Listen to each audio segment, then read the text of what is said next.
Raulo offered himself freely as a test subject.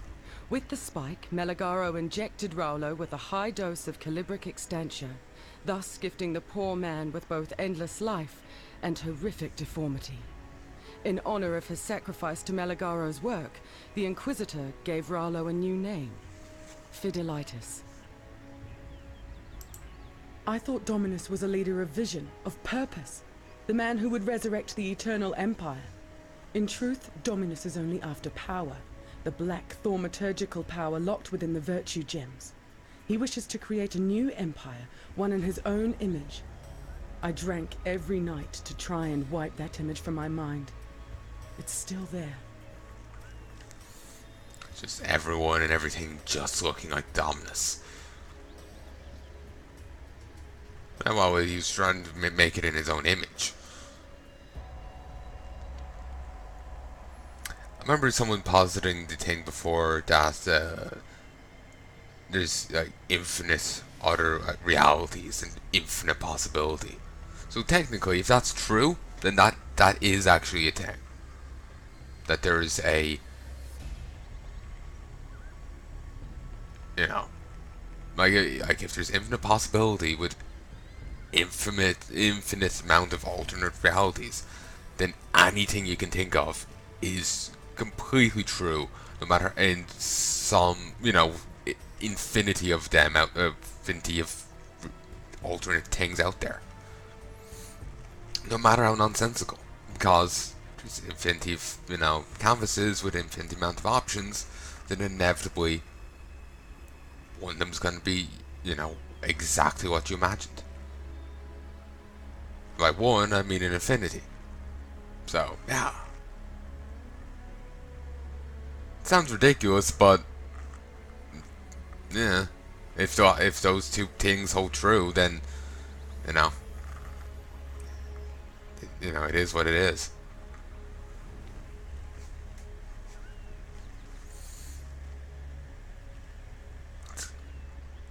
Feels silly saying that, but Sylvie.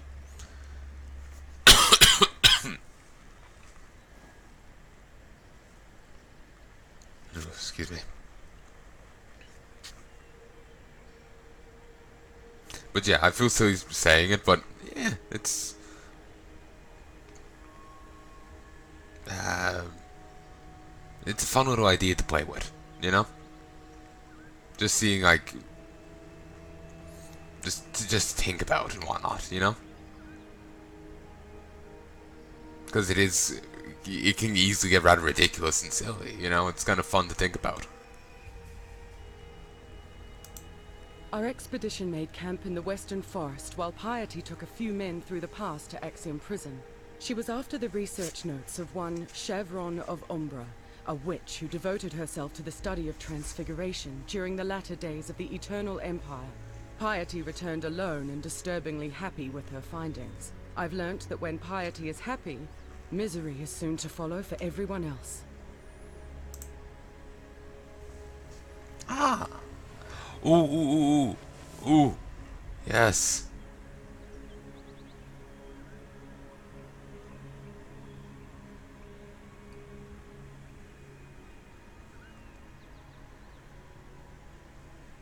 Spawn location. Chamber of Sins level 2.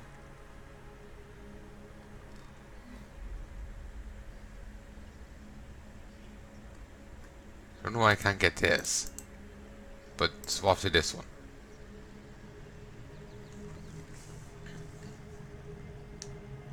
I was kind of liking the other one, but I really dig this aesthetic. Oh yeah. Yeah. I can live with this one. I always wanted this one. I just never knew who to go to get it. Probably the maps lady. You are well? Keep your life to your... I like this new Oriathan woman. She has new stories, not like Eramir, who only speak of that which is dead and dust. Yes, I have many questions for this Helena. This old mind shall remember what it can. It's unnerving seeing those, even if it is just a, cosmetic thing. I have spoken with Helena of Dominus and his expedition. It all sounds horribly plausible. Whether we can fully trust what she tells us, time will tell if her torn loyalties are to mend in our favor. Show me this gem from the Chamber of Sins. It has the aspect of a virtue gem, like those you carry already. Yet it's clearly not made to slot into any of your standard equipment. Look at the color. Feel the energy coming off it. Malagaro had little virtue in mind when he made this thing. To be honest, we used a lot of gems into driftwood, staves. Not really sure they're standard equipment. The baleful gem and Malagaro spike. I'd wager these two grotesqueries were made for each other. A marriage born in darkness. My advice? Send them to their wedding bed. The riverbed. No, Sammy, we gotta use it. Is the beginning.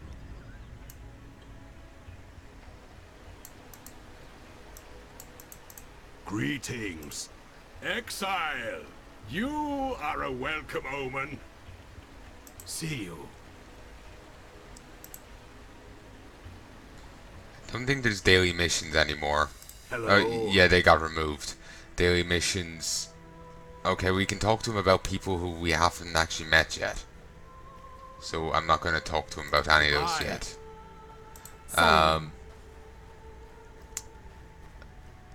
Yeah, daily missions were removed, but you can see now on maps, where you'll see masters appear. So there's still daily missions in the game of a sort. They're just tied into the whole Atlas thing. They really, really keep adding to that Atlas. They really they put a lot of attention on that.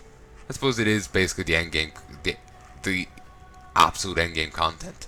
So it's not too surprising. Since the game kind of, the whole Atlas stuff is handled differently to the rest of the content, it feels to me like the game ends at the end of the campaign, and there's just this little bonus thing going on. So it doesn't feel like end game content and just something else. But that's cause, like I was saying,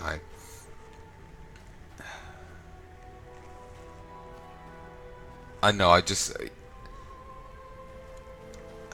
due to I know I like having quests. I like having story and structure. The Atlas stuff is a bit more hands off with all that, and as such, it doesn't quite hold my attention as much. And as such, I have a different view of it than clearly the devs do. All right. I've taken the liberty of performing a few tests. There are a few magical modifications the transmutia device can make that are safe every time. Try enhancing a piece of equipment now. Let's see if my results hold. I feel like we've missed a fair chunk of stuff here because of me popping in here earlier on and having hideouts already unlocked. I retrieved the transmutia device from the Chamber of Sins, and I believe I can rig it to imbue equipment with magical modifications. This may involve minor meddling with dark forces we don't understand, but we'll have to take that risk. Rayclast is a dangerous place, and we'll never get anywhere by playing it safe. As long as we treat the process scientifically and approach it methodically, we should be able to craft equipment to our needs. Malachi himself gave this transmutia device to Malagaro. It makes me incredibly uncomfortable to think about the horrors that it helped bring into being. But I must remind myself that science is not responsible for what happened in the Chamber of Sins. Science provides tools for mankind to manipulate the world. It is up to each of us to choose to do good or evil with the power so provided. Malagaro was the evil responsible, and Malachi before him. Together, you and I are going to start using this device to undo the damage they did. Farewell. Let's have a look at this. Is there anything else here now? No, it's still the same stuff.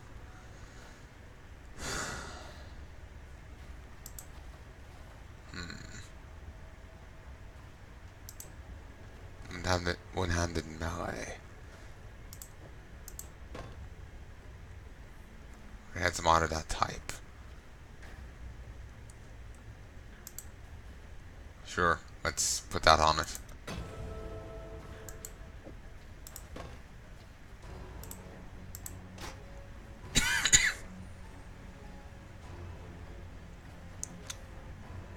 Wait, we can slap that on, like, we can slap that on everything.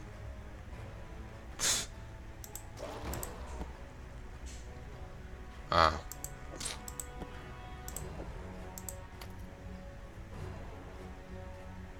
Ah, and I would have to scar the other one off.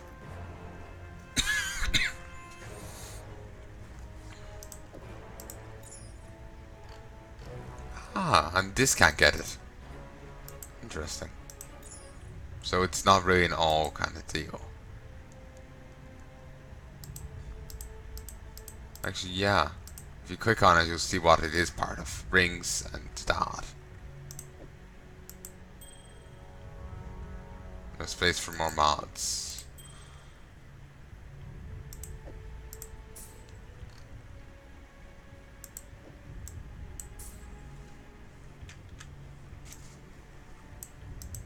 I could hardly hope for better results. Do note, the device needs special reagents to perform, so not all uses will be so easy. I was no wonder child back in Oriath, but I prided myself on what junior accomplishments I managed to put together within the strict set of allowed sciences. Archaeology was my specialty, and Dominus and his ilk had an uncommon fascination with artifacts from the past. And I was told I was crucial, that I was important, because I could tell whether an artifact was truly Val simply by running my hand along faded stone patterns. I may have had a head slightly too big for my shoulders. When the Ebony Legion made available an archaeologist position on their expedition to Rayclast, and nobody volunteered, I thought my colleagues were all simply afraid of continental dangers. No, they knew better. None were allowed to speak it openly, but they knew. I didn't find out what kind of society I was truly a part of until I saw Piety's aspirations. I studied the Val. I knew all about their downfall, or at least our Templar-twisted perception of it. Piety's ocean of slaughter. The Val called their hubris the apex of sacrifice. The Eternal Empire called theirs the Purity Rebellion. We call ours the Temple of Lunaris. And I know nothing, Exile. Nothing at all. Save that we are doomed to repeat the mistakes of the past unless we learn the hard way. For those who don't know about the Temple of Lunaris, you'll see it in Act 3. Basically, it's a temple Piety has taken over. The up parts look just like this. Actually, no, that was the other temple. I think, yeah, that's the Temple of Solaris. The above parts, I can't remember what they look like. I think they have a darker scheme to it because it's temple to, like, Moon God. But then when you go down below into the under levels, there's it's like, you know, you'll be walking along here, and over here, instead of just being a pit, it's a huge lake, a huge underground lake of blood. You'll find bodies floating in it, like countless bodies just like stacked on top of each other at points, cages set up. Mass slaughter experimentations carried out. You see one of the victims of Piety, two victims of Piety in Act 3. So yeah. While you're out there, try to remain vigilant for other possible locations for hideouts. The blackguards never give up, and they may eventually stray close to this place. I want to have a backup location ready to go in the event we need to make a quick exit. When I first met him, I underestimated Einhar. Coming from the poorest of Ezamites, themselves already a battered people in this region of the world, Einhar struck me as someone who could contribute brawn to our cause, but not much else. How wrong I was. If anyone can decipher the dark design afflicting the creatures of Rayclast, it's him. I've been looking for the source of all this, an equation or overall pattern, but he's unknowingly taken an empirical approach.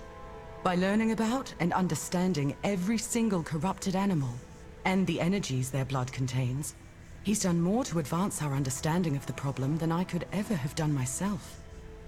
One day, he may even solve the symptoms of corruption without ever understanding the root cause. Make no mistake, Exile, that's impressive. A humanistic brute force approach to a cosmic problem. That is actually kind of... that is actually kind of cool. Doesn't understand the root cause, still ends up managing to solve it, just kind of... just goes about it in his own unique way. Jun keeps to herself. It's clear that she's not used to trusting strangers. From watching her, I think she is dealing with the loss of her Akara by pouring everything she is into her mission. That's admirable, but dangerous. Keep her safe, Exile. I find Navali's state of existence curious. She is present, sapient, and capable of self-directed action. In a land where the dead continually rise as mindless monsters, intent on nothing but destruction, Navali stands as a stark outlier. I suspect that she is trustworthy, only because of some Kardui essence that still remains from her life before, carrying with it honor, duty, and respect. Were it piety or dominus returning in such a form, the consequences would be unthinkable. As you may know from what we've heard of Calm, and what we'll see in part 2, just because someone's cowardly doesn't mean they're inherently honorable, dutiful, or respectful. So I'm not sure what the hell Helena's on there. Journey well. So yeah. I do love this aesthetic. The red, the cream, the gold. It's fantastic. Looks great. So, let me just check. I'm just paranoid. I've gotten a message.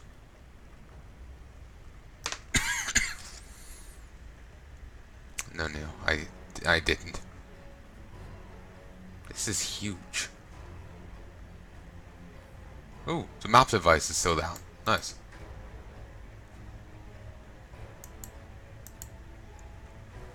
Can't even do anything with it yet because I'm not at max level. Well, not max level. I haven't finished the game basically.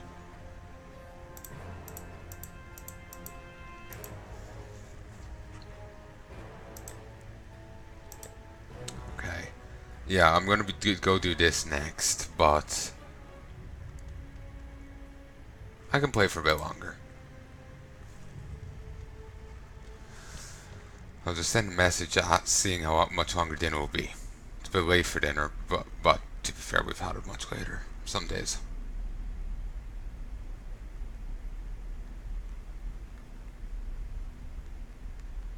So much for not talking much.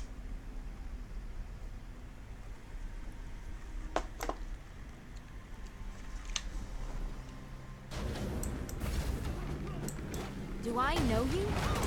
Move. Your eyes.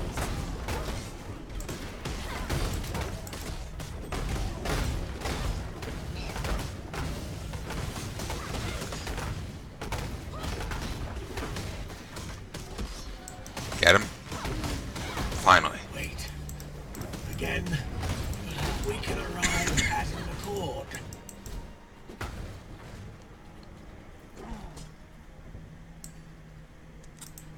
There is much to be learned by watching the cogs turn. Even more with a little deconstruction. I have a certain cog in mind. Allow me this, and in return, I will give you a glimpse of the machine's inner workings. You know what? Sure. I'm letting too many of them become Just buddies. a glimpse, Exile. Just a glimpse. Letting too many of them become buddies, but it's fine. We can handle them.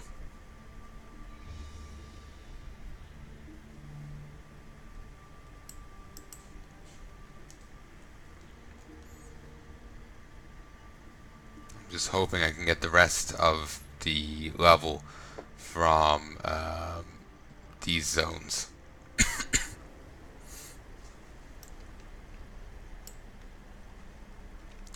From here in the next bit. It's annoying how irrelevant my minions have been so far. Well, the zombies have been so far. Oh.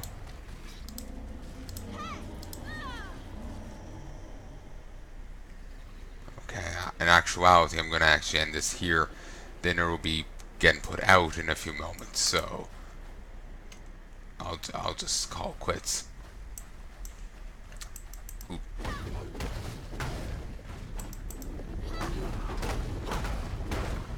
Me, more XP.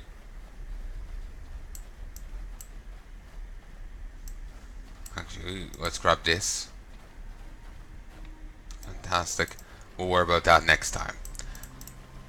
But yeah, zombies have been really irrelevant. I need to get more passives and stuff that make them better, but I won't be able to do that till I'm not sure when. I need to do the ascendancy thing for her as soon as possible. Then I can see. Cool winds. I might be able. Blessings. Like with the ascendancy thing, I might be able to get her up to here like straight away. Like I might be able to get get this starting point. I'm not sure how it works. I'm not sure how this ascendancy thing works. I might be able to yoink her starting point easily, or I might, take like 2, 3, completions of, the other thing to get it. I have no idea. But if I can get to here easy enough, then I can easily, start working on. So I'm just curious seeing what's here. Grabbing minion buffs and whatnot. Because here's Grave Intentions. 15% chaos resistance to minions, 2 zombies, 1 skeleton. Here's this, 1 zombie, 1 skeleton, 30% increased accuracy, 10% increased life, 15% increased damage. Then up here is 5% increased attack speed, cast speed, 1 spectre, zombie, and skeleton. That's not including all the other little bits here, like increased damage, 10, 15%, then getting leech, the improved life by 10%, 7, and regen. Then over here is like these 2. Then over here is this. Obviously that will be a bit of a bitch to get to, given everything, but so I might end up actually getting over to it. But I need to. I hope I'll be able to get up here soon. I suppose I might have to just say fuck it and just start working my way up and over. It'll take from the way it's currently set up. 1, 2, 3, 4, 5, 6. Then I can start working on this group. So then it's 9, 10, 11, 12. Then these 3. So 15. So if I was starting now, it would take 15 levels to actually get these 2.